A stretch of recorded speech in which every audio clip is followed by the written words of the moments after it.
Hi, everyone. I'm Alex Usher, and this is the World of Higher Education podcast. Change of plan today.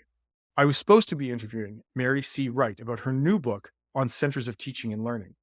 However, a scheduling issue arose, so we took the show on the road, around the world, to a place that maybe doesn't get discussed enough, the city of Doha in Qatar.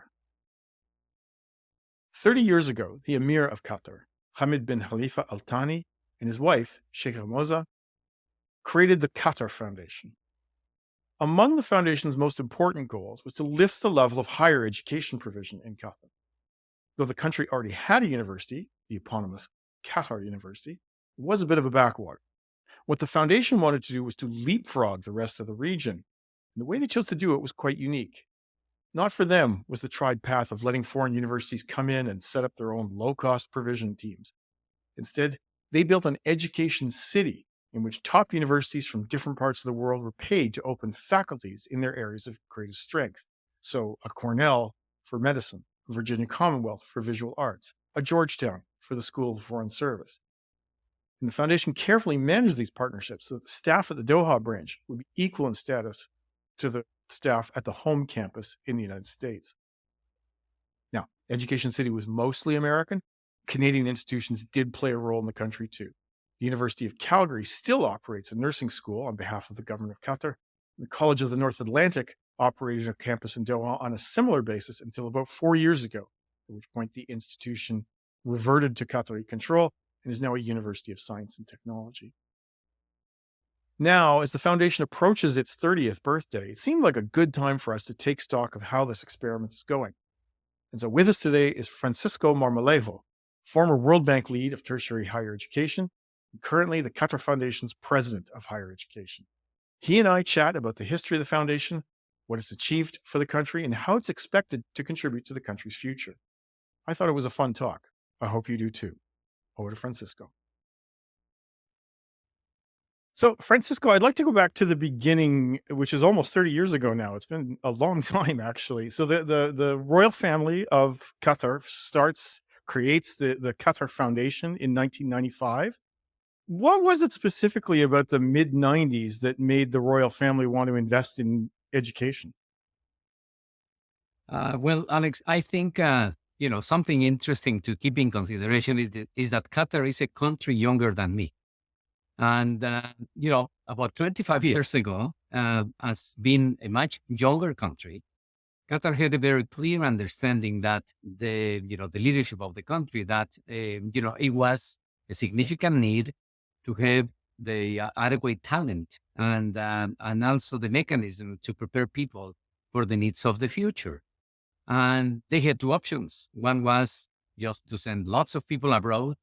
The other was to further develop the only university that existed in the country at that time, and or to try to leapfrog and then to bring to the country, among the best universities in the world, connected to the priorities of development of the country, and then to have them as partners in the capacity building of the human talent needed for sort of the needs of a society that at that time decided to transition into a knowledge-based economy and society. So that was basically the rationale of the leadership of the country in establishing Qatar Foundation for Education, Research, and Community Development. And I mention this because for Qatar Foundation, it is very clear that education by itself is not enough. That in order for a society, and that applies any place on earth, in order for a society to really advance, it is important, of course, to support education, but that should be paired with relevant research, and of course, being grounded on the needs of the community. That's why the community development is part of the vision that remains very valid for Qatar Foundation. So I guess there were a lot of countries in the late 90s and early 2000s that got into transnational higher education. A lot of overseas campuses being built, but what happened in Doha was quite different, wasn't it? This was the government Yes. inviting in specific institutions, mainly American, I guess exclusively American ones until about 2010, and asking them to create one faculty. So Georgetown gets the faculty for international relations and diplomacy, and Cornell Vail gets the medical faculty, and I guess Texas A&M, the engineering faculty. That was very, very unique at the time, and I think the government spent, the foundation spent a lot of money bringing those institutions over. Yeah, how has that turned out? I mean, my impression is that over the last 5 or 10 years, what's happened is that the foundation is now is less keen on expansion and more keen on trying to get more out of the partnerships that it already has. Is that a fair assessment? It is a fair assessment. I think many of the branch campuses that is part of the transnational higher education movement that you described, it was exactly the opposite.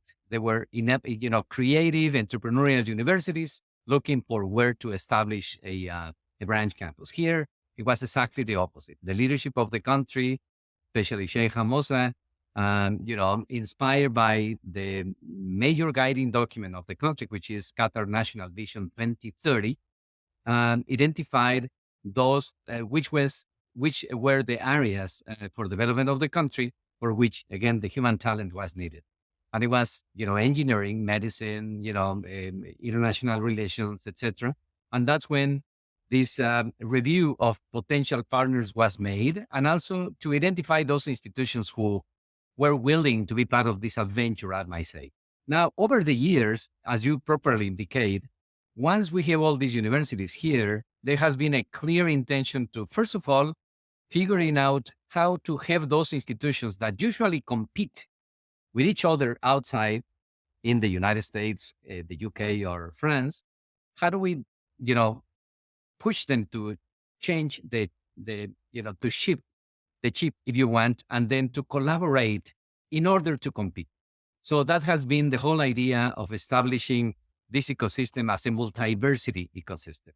And secondly, the second point that you mentioned, how do we collaborate with the home campuses of those universities beyond the specific faculty for which that university is here? Let's say, for instance, right now with Georgetown University, which is the School of Foreign Services in Washington, D.C., we are working in an expansion of the collaboration with them in areas related to the environment, in areas related to health, in areas related to sustainability. So it is an interesting mix of maximizing the capacity of the institutions by expanding the nature of this partnership. Interesting.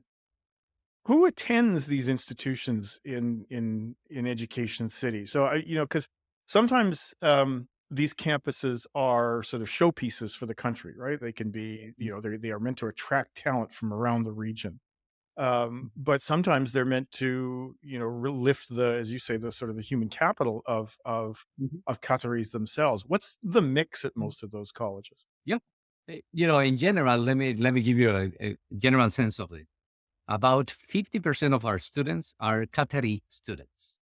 About 25% of our enrollment is made up of members of the expat community living in Qatar. So long-term residents that have made a life, for them in Qatar.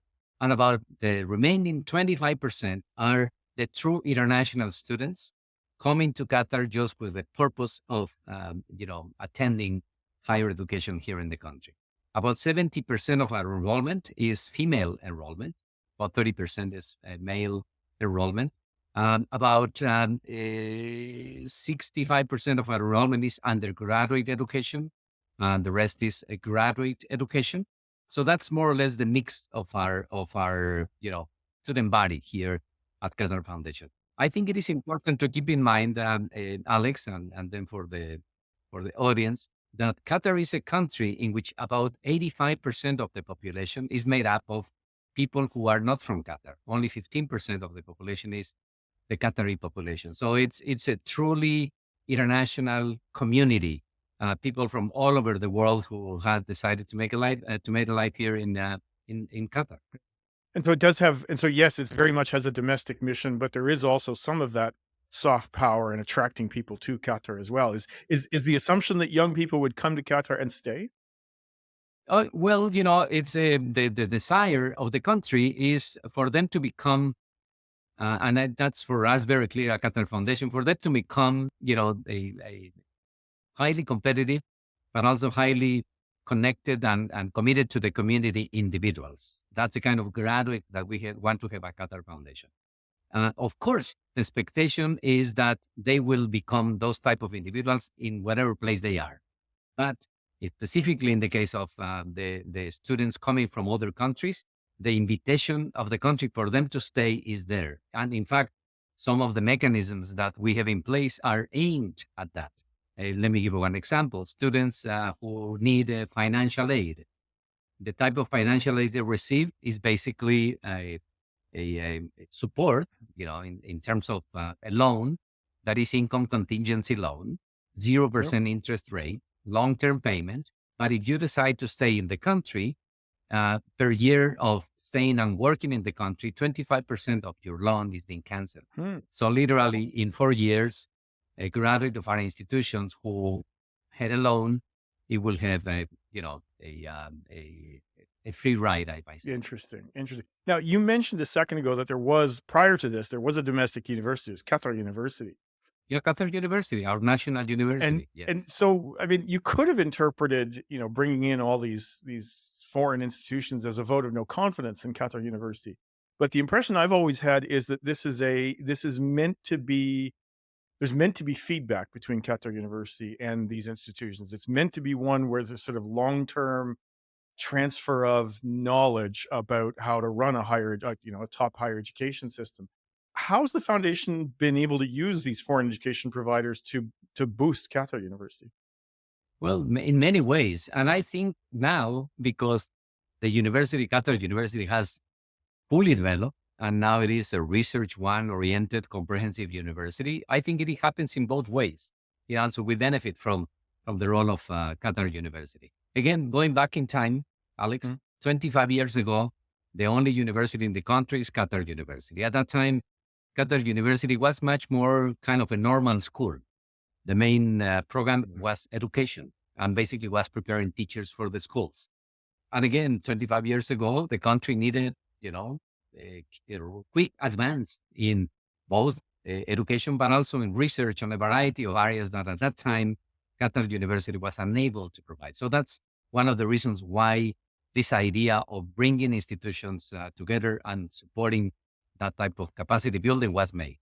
And of course, over the years, there has been this parallel development of Qatar University, which now it is a great institution, it's our national university. And we have all those synergies happening back and forth. Sometimes, of course, some duplication, we should recognize that.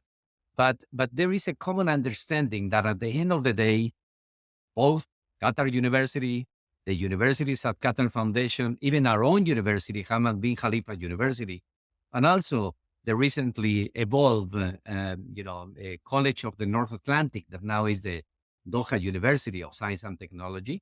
We see ourselves as part of a true system that complements each other and, of course, is aimed at providing the best possible education to those, students from Qatar and also from the region and the rest of the world.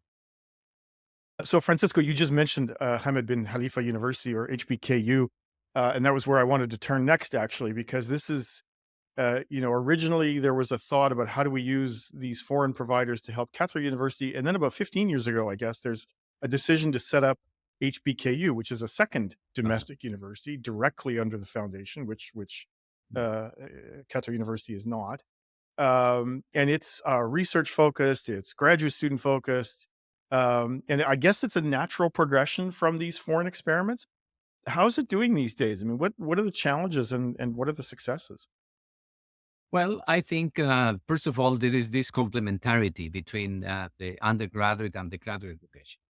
And in Qatar Foundation, we have not only that, but also we go back to the previous levels of education, Alex, because in Qatar Foundation, as part of our ecosystem of more than 50 different organizations, 22 of them are educational institutions, from kindergarten up to now doctoral education with HBKU. So, of course, there are a number of initiatives in which we work together. Let me give you, there is a new graduate program being offered by an institution. The condition is that it should be a collaboration between that program and HBKU's program, and vice versa. There are joint appointments. There are joint academic programs, minors. There is a system that we have at Qatar Foundation known as cross registration that permits students to take courses from any of the other universities without any additional Mhm. hurdles or complications. And a number of students from HPKU, even though they are, students in some disciplines that complement with our institutions, also benefit from that sort of cross registration between the different academic programs. So of course, there is a significant room for improvement. I'm not trying to describe to you a perfect world, but there is no doubt that having this ecosystem, again, our multiversity, as we refer to, give us the opportunity to experiment and to innovate and to do things that usually, I might say, or most of the time, it is just impossible to do in other places. In fact, when we interact with our leaders of the partner universities, they keep telling us all the time that, we can do things in Qatar, in Education City at Qatar Foundation, that they cannot do on their respective home campus. Yeah. Yeah, I can imagine that. Tell me, how has the Qatar Foundation's position within the state of Qatar changed over time? So, this was originally a project of the sheikh, Sheikh and Hamosa that's right, and the father emir, that's right. which And so, no longer is.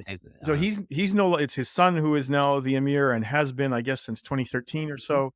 And it's not just that you've had a change in government. There have been a lot of things that have happened in Qatar, which have taken people's attention. Um, there was a blockade, a Saudi-led blockade of Qatar, and that was obviously must have been very worrying, taken up a lot of government time.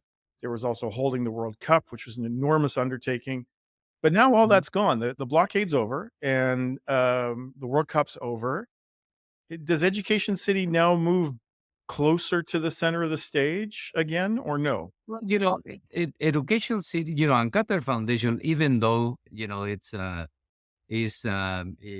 maybe seen as a government entity, it is not. It is a private foundation, of course, supported by the government and by other private organizations and, of course, families, including, of course, the royal family. The chairperson of Qatar Foundation is and continue being very actively engaged, Her Highness Sheikh Hamosa. It's a very close connection, I might say. Part of my day-to-day life has to do with, of course, working with the leadership of the universities in order to maximize the opportunities for collaboration, but also interacting with all, government entities as we coordinate efforts. There are many activities we do that then are being sort of made available and then taken by government to do things and vice versa. Let me give one example. We put together this national strategy, which is called Study in Qatar, similar to Study in Canada and Study in other countries. So the Study in Qatar is an initiative that started at Qatar Foundation and then was presented to the government. And now the government is now leading the effort and is bringing together all the universities in the country. Similar with the accreditation system that didn't exist in the country. Similar with initiatives such as EarthNet, which is a think tank that is working on issues related to environment. So there is a very, Qatar is a small country, and there is a lot of, I might say, interesting synergies between Qatar entities, government entities, of course, the business sector, and certainly organizations such as Qatar Foundation. Again, that's one of the reasons why I find so exciting to work in this place because, again, we can do things in Qatar that probably in other contexts could be a little bit difficult to do. Yeah. As you may know, when I moved to Qatar Foundation, before I was working in the World Bank and in India, it's which is exactly the opposite dimension of what is the case of Qatar in terms of population and other factors. Of course. I mean, the explicit goal of higher education in Qatar was to help the country become post carbon, if I can put it that way. Like a lot Mhm. of projects in the Gulf, it's about trying to invest in a human resource, a human capital economy, so that there's something there when the oil, or in Qatar's case, the natural gas, disappears. Um, it's one of those things that's hard to measure, right? Because the oil's still there, the natural gas is still there. That's still overwhelmingly the main form Mhm. of income for the country. So do people ever look at this and say, um, gosh, that we haven't become as post-carbon as we thought we would? We're this isn't a success. It's still too dependent on government money. I mean, is it seen as a success within Qatar, or do people worry about those kinds of things? No, I think there is a clear recognition about the need to diversify. No question about it. Certainly, still today, it's the economy is highly dependent on that. But there has been a significant diversification of that. Just to give you an idea, in terms of clean energies, I'm aware of the fact that the country is investing a lot in solar energy, and one of the expectations is that the national consumption of electricity will come from a solar energy I believe, by 2030 or something like that. So there is a clear intention of diversifying the economy. The blockade was an interesting phenomenon because it basically served as a wake-up call to the country in terms of reducing, for instance, dependency from abroad in terms of food production. Now there is a significant growth in food production in the country, and some very interesting stories that it's worth it to take a look into that, including milk production, for instance. Now Qatar is exporting milk, believe it or not, to other countries. So I think it is an interesting development of the country. Of course, there is the clear understanding about the need to diversify economy and society. In fact, in just this year, there was a strategic document being released by government after extensive consultation with all sectors, including education, in identifying some clusters of priorities for the country for which Qatar wants to, again, foster this type of diversification. And one of them, believe it or not, is education. Interesting. So it's been 30 years since the foundation was created, or I guess it'll be the 30th anniversary next year. I want to push you a little bit and say, so what's it going to look like 30 years from now? What'll Qatar look like in 2054, 2055? And to what extent will its shape be the legacy of the foundation? Will the foundation still exist, or will the need for it have dissipated? I truly believe, Alex, you know that the future is not something that we can guess or extrapolate. It's something we build. And that's what I see here at Qatar Foundation, to be honest with you. There is a clear effort in precisely building the Qatar Foundation of the future. And that means, what do we need to do today, or what we need to stop doing today or doing differently today in order to make sure that that envisioned future of is going to become a reality. And, Qatar Foundation as such, in my sort of forecasting, if you want, is that Qatar Foundation will solidify its position as the enabler of innovation and disruption in the country. That's the first thing that I believe it is going to be further being developed over the years.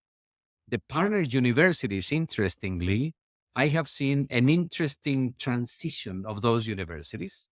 Some of them at a certain point decide this collaboration is not a priority anymore for us. That's it. Others decide to do an interesting transition into becoming more local institutions, even though being at the same time a global institution. And this is happening just because this type of, think about this. The alumni from our partner universities, some of them graduated 15 years ago. So those are individuals that today are in the peak of their productive life. They are the individuals that are contributing to the development of the society. So there is this, interface that is happening gradually between what is used to be a foreign university into becoming much more a local institution with a global dimension. So I think all of those interactions between institutions are going to be transitioning over the time. There is a clear sort of a principle of operation at Qatar Foundation. Not all the institutions that are part of the umbrella of Qatar Foundation are meant to be here all the time. There is even a formal process that Qatar Foundation does to review its entities and to graduate some of those entities And so there is a very clear intention that when an initiative is being established here, there is a time for that initiative, and then there is a process of transition of that institution to become independent or to disappear or to modify into something else. So that clear intention of making of this space a space of disruption and innovation at the same time is what it makes, honestly, of Qatar Foundation and its education city, a very unique model that I don't see in any other place, in other countries. Francisco Marmolejo, thank you so much for being with us today. My pleasure, Alex. Great. And it just remains for me to thank our excellent producers, Tiffany McLennan and Sam Pufik, and you, our listeners and readers, for joining us.